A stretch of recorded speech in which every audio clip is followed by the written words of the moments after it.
आज हम बात करेंगे बैक्टीरिया। बैक्टीरिया दूध से दही जो बनता है किसके कारण? बैक्टीरिया के कारण। आपने सोचा है कि फसल जो होता है वो रूट्स में हरापन, पत्तियों में हरापन और पीलापन आ जाता है किसके कारण? बैक्टीरिया के कारण। तो ये सब बैक्टीरिया के कारण होता है, तो इसको हम डिटेल में समझते हैं। तो बैक्टीरिया जो होता है ये यूनिसेलुलर होता है, तो लिख लेते हैं पहले।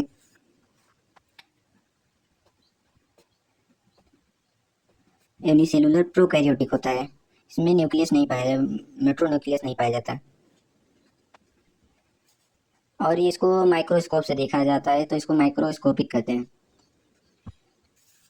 दे बिलोंग टू किंगडम ओनेरा।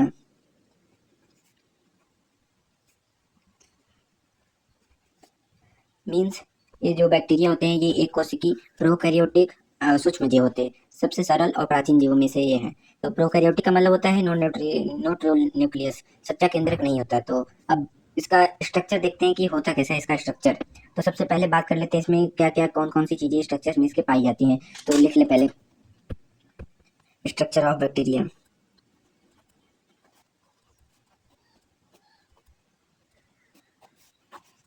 सब डिटेल में चलेंगे।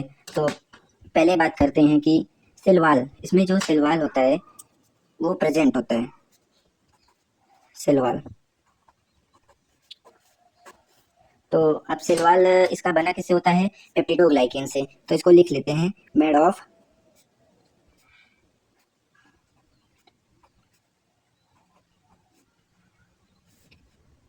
एंड ये जो होता है गिव शेप एंड प्रोटेक्शन, इसको सुरक्षा प्रदान करता है, प्रोटेक्ट करता है। तो ये हो गया सेल वॉल का। अब प्लाज्मा मेम्ब्रेन इसमें पाया जाता है, तो इसमें प्लाज्मा मेम्ब्रेन की बात कर लेते हैं।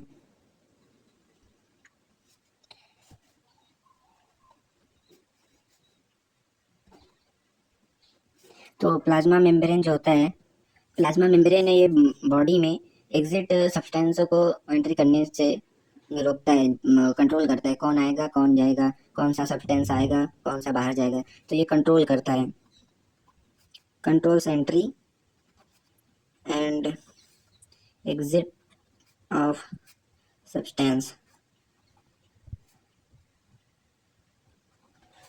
थर्ड आपका आता है साइटोप्लाज्म, कोशिका द्रव्य, साइटोप्लाज्म।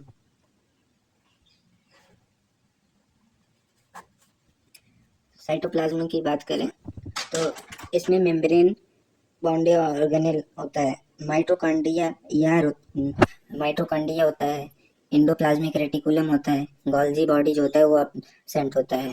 तो लिख ले इसमें, no membrane bound organelle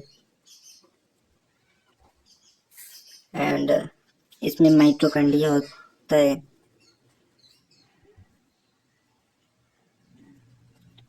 endoplasmic reticulum भी पाया जाता है। गोल्जी बॉडी जो होता है, गोल्जी बॉडी इसमें एब्सेंट होता है। तो ये हो गया आपका साइटोप्लाज्म। अब न्यूक्लियाइड अगला देखते हैं, फोर्थ न्यूक्लियाइड। इसमें जो होता है सर्कुलर नेक्ड डीएनए, सर्कुलर मतलब डीएनए जो होता है नेक्ड होता है, बद्ध रहता है, बंधा हुआ रहता है। No nuclear membrane, nuclear membrane membrane नहीं पाया जाता है। तो circular naked DNA and no nuclear membrane, सच्चा केंद्रक नहीं होता इसमें। एंड अगला आपका राइबोसोम जो होता है इसमें पाया जाता है।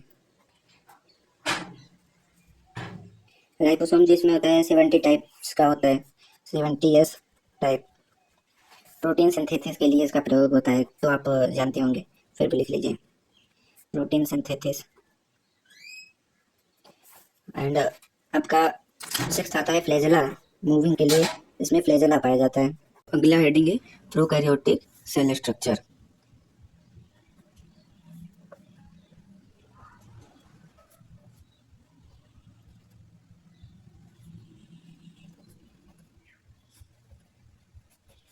तो इसमें 3 लेयर पाए जाते हैं, तो देखते हैं। ये पहला लेयर हो गया,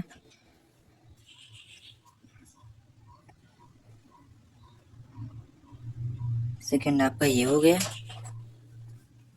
थर्ड एंड लास्ट आपका ये हो गया। तो पहला जो है उसे साइटोप्लाज्मिक मेम्ब्रेन कहते हैं। ये वाला जो लेयर है आपका साइटोप्लाज्मिक मेम्ब्रेन। सेकंड आपका जो है ये रहा सेल वॉल, एंड थर्ड आपका ये, इसको कैप्सूल कहते हैं, आउटर लेयर को। अब इसके अंदर न्यूक्लियाइड वगैरह सब पाए जाते हैं, उसको भी देख लेते हैं।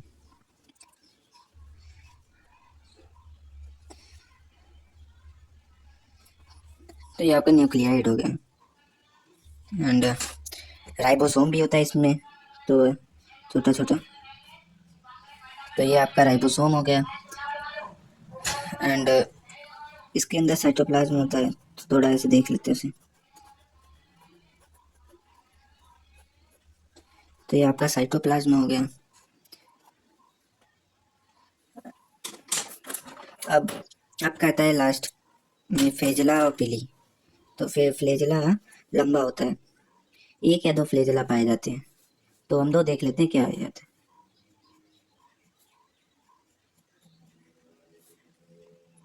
एंड एक ये, और इसके बाहर आपको ऐसे छोटे छोटे फ्लैजेला से छोटा होता है पीली, पीली से छोटा है सिलिया। ये सब मूवमेंट में ही आपको हेल्प करते हैं। तो सिली को भी बना लेते हैं, पाया जाता है, ऐसा नहीं है। ये जो ब्लू ब्लू है ये आपका सिली है, सिलिया, सिलिका जिसे कहते हैं। छोटा होता है, ये पीली से छोटा होता है। सबसे बड़ा होता है फ्लैजेला, फ्लैजेला से छोटा पीली, एंड पीली से छोटा सिलिका। अब इसका नेमिंग कर लेते हैं। ये रहा आपका फ्लैजेला, एंड ये भी आपका है। सो और ये वाला, ये जो ब्लैक एंड ब्लैक में है, थोड़ा बड़ा है ब्लू से, ये एंड ये ऐसे समझिए, ये पीली है, एंड ये, इसको हम ग्रीन से कर लेते हैं, इसे समझ में आए। ये एंड ये आपका सिलिया है। तो ये हो गया। एंड न्यूक्लियाइड आपका देख लें, ये जो ग्रीन ग्रीन है ये क्या, न्यूक्लियाइड, ये न्यूक्लियाइड हो गया आपका। और ये जो ऑरेंज ऑरेंज है ये आपका साइटोप्लाज्म हो गया, साइटोप्लाज्म। एंड ये जो आपका ब्लू ब्लू दिख रहा है ये तो ये है आपका राइबोसोम।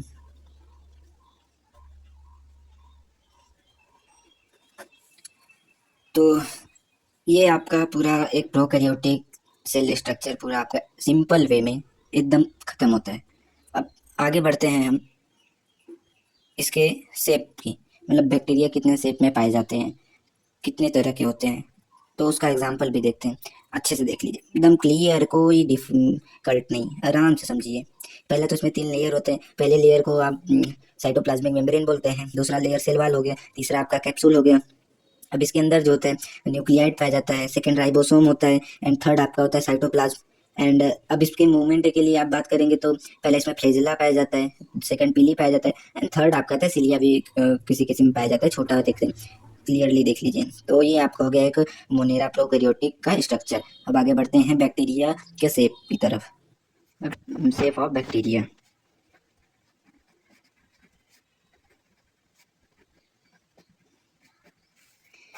तो ये होता है 4 प्रकार के होते हैं। तो पहला जो होता है इसमें, अगर बैक्टीरिया राउंड शेप में है, राउंड शेप में मतलब जैसे ऐसे गोला गोला है, तो इसको क्या कहते हैं, अगर ये ऐसे बैक्टीरिया पहला, तो इसका अगर ये राउंड शेप में है, राउंड में है, तो इसको क्या बोलते हैं, कोकाई बोलते हैं।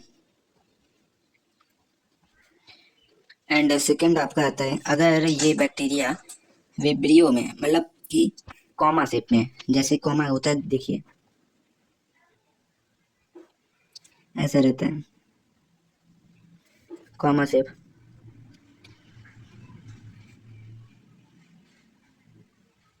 ये मतलब इसका कॉमा शेप रहता है। अगर ये कॉमा शेप में है तो इसमें कौन सा बैक्टीरिया, विब्रियो। सेकंड आपका ये हो गया उसके शेप पे। थर्ड आपका आता है, अगर इसका स्पाइरल शेप है। स्पाइरल शेप मतलब जैसे देख रहे हैं आप,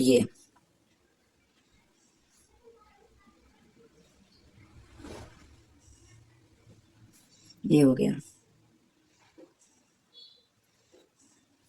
तो ये आपका स्पाइरल शेप है। तो अगर स्पाइरल शेप में है तो उसमें कौन से बैक्टीरिया आएंगे? स्पिरेलिया, स्पाइरेलिया। फोर्थ आपका आता है फोर्थ आपका आता है कि अगर बैक्टीरिया रॉड शेप में है। रॉड शेप में मीन्स ऐसे कुछ,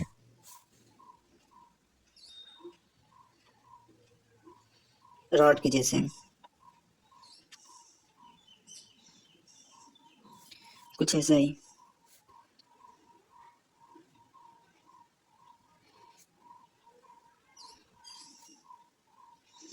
अगर बैक्टीरिया कैसे रॉड शेप में है तो ये जो होता है इसको स्पोर बोलते हैं। तो अगर बैक्टीरिया आपका रॉड शेप में है तो उसमें जो होता है बैसिलस होता है। बैसिलस बैक्टीरिया इसी में आते हैं। तो ये आपका पहला था कि अगर कोई बैक्टीरिया राउंड शेप में है तो उसे कोकाई बोलते हैं। कोमा शेप में है जैसे ये तो उसे विब्रियो बोलते हैं। स्पाइरल शेप में है तो उसे स्पिरिलिया बोलते हैं। अगर रॉड शेप में है तो उसे बैसिलस बोलते हैं। तो ये आपका हो गया शेप ऑफ बैक्टीरिया। अब आगे बढ़ते हैं, gram positive and gram negative क्या होता है, इसमें दोनों में डिफरेंस क्या होता है। तो ग्राम पॉजिटिव और ग्राम निगेटिव को एक ग्राम नामक वैज्ञानिक ने दिया था, जिसमें ये प्रोकैरियोटिक सेल के ऊपर रिसर्च किए थे कलर के बेस पे। इस पे कुछ केमिकल से वाश किए थे तो उसमें पर्पल कलर एंड एक वाश हो गया था पूरा, तो उसके बेस पे इन्हें दिया। तो हमें ज़्यादा कुछ इसमें देखना नहीं, बस इसमें सेल वॉल देख ले, साइड आउटर मेम्ब्रेन एंड इसका कलर। तो आइए देख लेते हैं। तो इसमें ग्राम पॉजिटिव में जो सेल वॉल होता है, सेल वॉल इसमें थिक होता है और इसमें जो होता है थिन होता है ग्राम निगेटिव में। पहला पॉइंट आपका ये हो गया। एंड सेकंड पॉइंट होता है आपका outer membrane. Outer membrane, outer membrane इसमें अब्सेंट होता है, अब्सेंट। एंड इसमें जो होता है आउटर मेम्ब्रेन प्रेजेंट होता है। तो और इसका स्टैन कलर जो होता है इसमें पर्पल आया था एंड इसमें जो है पिंक था। तो ये आपका हो गया ग्राम पॉजिटिव ग्राम निगेटिव। तो इसमें बस यही छोटा सा, बस इसमें ये जो बेस्ड था ये ग्राम स्टैनिंग टेक्निक था। तो इसको भी लिख लेते हैं, बेस्ड ऑन, पूछ सकता है इसलिए, ग्राम स्टैनिंग टेक्निक। तो ये रहा आपका। एंड अगला आता है कि इसमें रिप्रोडक्शन कैसा कैसा होता है। तो देखते हैं कि रिप्रोडक्शन पहला जो था वो एसेक्सुअल होता है। अब एसेक्सुअल में होता क्या है, एसेक्सुअल, एसेक्सुअल में बाइनरी फिजन के द्वारा होता है। एंड इसमें जो होता है वेरी फास्ट मल्टीप्लिकेशन होता है। बाइनरी फिजन इसमें लिख लेते हैं, बाइनरी फिजन। देखिए एसेक्सुअल में तो अधिकतर जो भी होता है उसमें फास्ट वेरिएशन तो होता नहीं, फास्ट होता है। मतलब रिप्रोडक्शन जो होता है उसमें वो फास्ट होता है। तो बाइनरी फ्यूजन भी एसेक्सुअल का ही है, जिसमें वेरी फास्ट मल्टीप्लिकेशन होता है औरों के मुकाबले, वेरी फास्ट मल्टीप्लिकेशन। तो ये रहा आपका। एंड जेनेटिक रिकॉम्बिनेशन होता है। अच्छा, इसमें जेनेटिक रिकॉम्बिनेशन भी होता है, जैसे कि इसमें आता है जेनेटिक रिकॉम्बिनेशन। इसमें आपका होता है ट्रांसफॉर्मेशन, ट्रांजैक्शन एंड कंजुगेशन। तो लिख लेते हैं, ट्रांसफॉर्मेशन, ट्रांजैक्शन एंड कंजुगेशन। तो ये आपका तीनों आ जाता है जेनेटिक रिकॉम्बिनेशन में।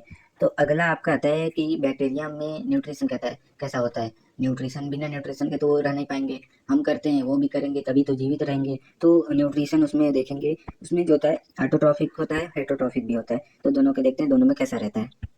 अगला पॉइंट है न्यूट्रिशन। ये दो प्रकार का होता है। कौन कौन सा? ऑटोट्रॉफिक, ऑटोट्रॉफिक एंड यहाँ पर हेटरोट्रॉफिक। तो ऑटोट्रॉफिक और हेटरोट्रॉफिक में देखते हैं कौन कौन सा। ऑटोट्रॉफिक मीन्स स्वपोषी, जो अपने का अपना भोजन स्वयं बनाते हैं, जैसे पेड़ पौधे हो गए। तो इसमें होता है ज़्यादातर फोटोसिंथेसिस होता है, और उसके साथ साथ कुछ में कीमोसिंथेसिस होता है। फोटोसिंथेसिस मीन्स, फोटोसिंथेसिस में photosynthetic and chemosynthetic.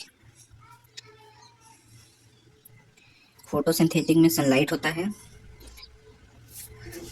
Without sunlight इसमें फोटोसिंथेसिस होता है, पर बिना सनलाइट के पॉसिबल नहीं है अगर बात करें तो।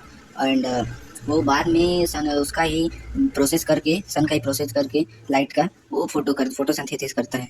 तो एंड कीमोसिंथेसिस में हो जाता है, केमिकल रहता है, केमिकल के द्वारा होता है, केमिकल के द्वारा होता है इसमें, तो इसलिए इसे कीमोसिंथेटिक कहते हैं। आपने एक पढ़ा होगा रिएक्शन CO2 प्लस H2O, इसे सनलाइट के उपस्थिति में क्रिया कराते हैं। तो ये बनता क्या है?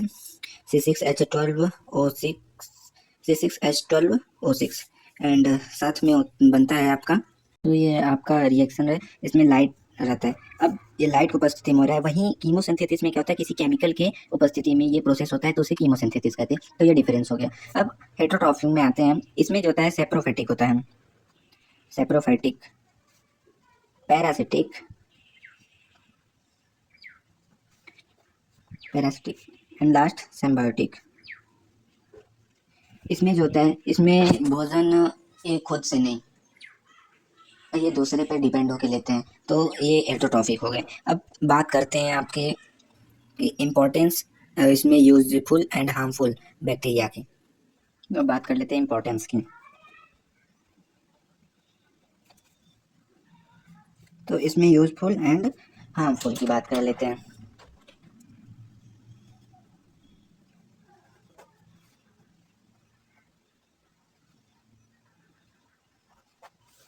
तो यूजफुल एंड हार्मफुल, तो यूजफुल में अगर बात करें तो हम इसमें जो आता है नाइट्रोजन का फिक्सेशन करते हैं, कर्ड फॉर्मेशन करते हैं, एंटीबॉडीज प्रोडक्शन करते हैं, नाइट्रोजन का ये फिक्सेशन करते हैं।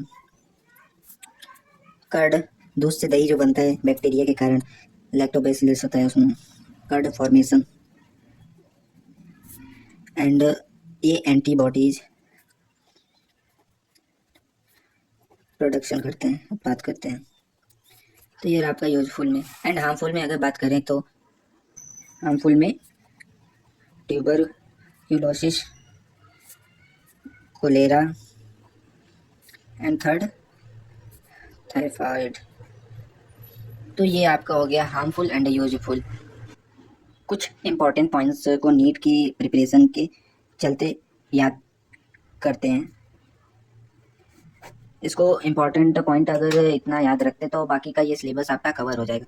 जैसे इसमें प्रोकैरियोट, सबसे पहला पॉइंट तो यही प्रोकैरियोटिक होते हैं ये। सेकंड आपका आता है 70S, इसमें राइबोसोम होते हैं। थर्ड आपका आता है पेप्टिडोग्लाइकन का सेल वाल इसमें पाया जाता है।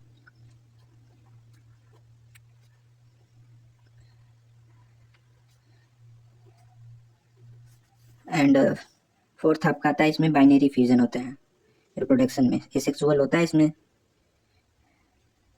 फिफ्थ आपका इसमें नोटोन्यूक्लियस। तो ये आपका नीट के एग्जाम पॉइंट ऑफ व्यू से इम्पोर्टेंट पॉइंट। अब कुछ क्विक कॉन्सेप्ट रिकैप देख लेते हैं, जैसे बैक्टीरिया के सिचुएशन में कौन से बैक्टीरिया पाए जाते हैं।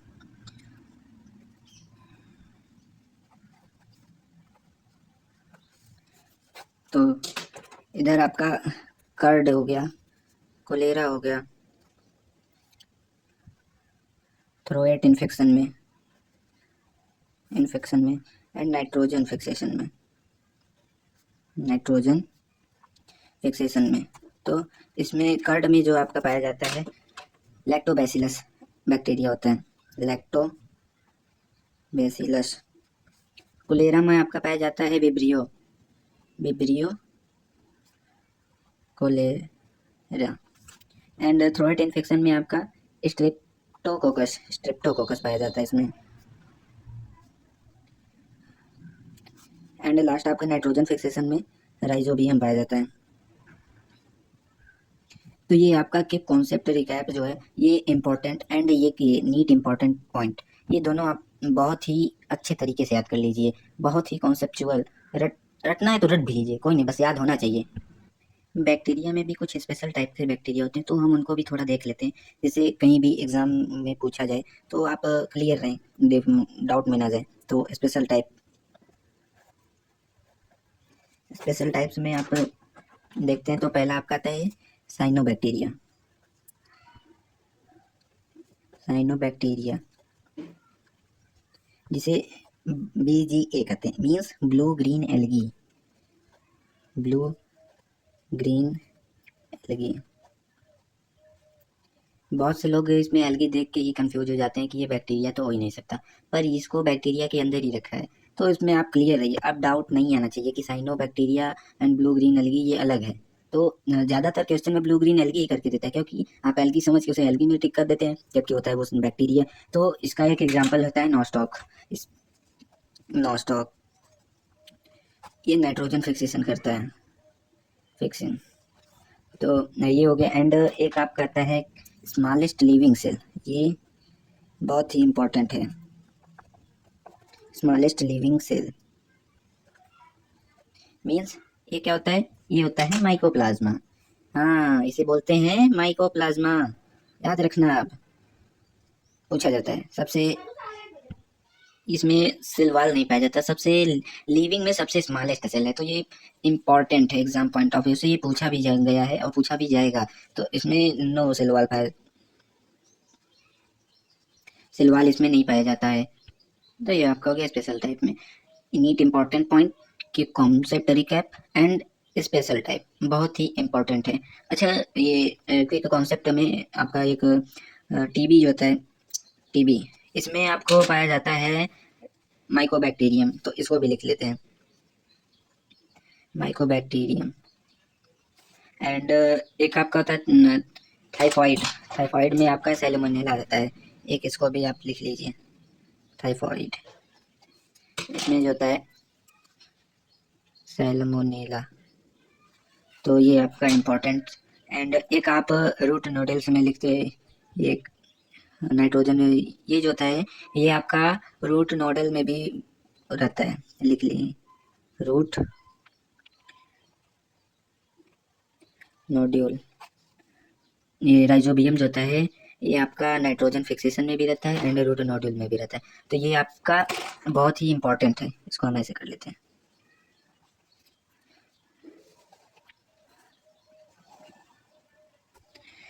ये तीनों चार्ट आपका बहुत ही इंपॉर्टेंट है NEET exam, board exam point of view से। तो यहाँ आपका बैक्टीरिया पूर्ण रूप से समाप्त होता है, बाकी टाइप्स को आपको अगली क्लास में सिंपल वे में क्लियर करने और इतना पॉइंट पॉइंट देख करके आपको बताने में बहुत ही समय लगता है। तो हमें लगता है कि इसको अगर आप इतना याद कर लें तो NCERT तो आप एकदम बढ़िया हो जाएगा।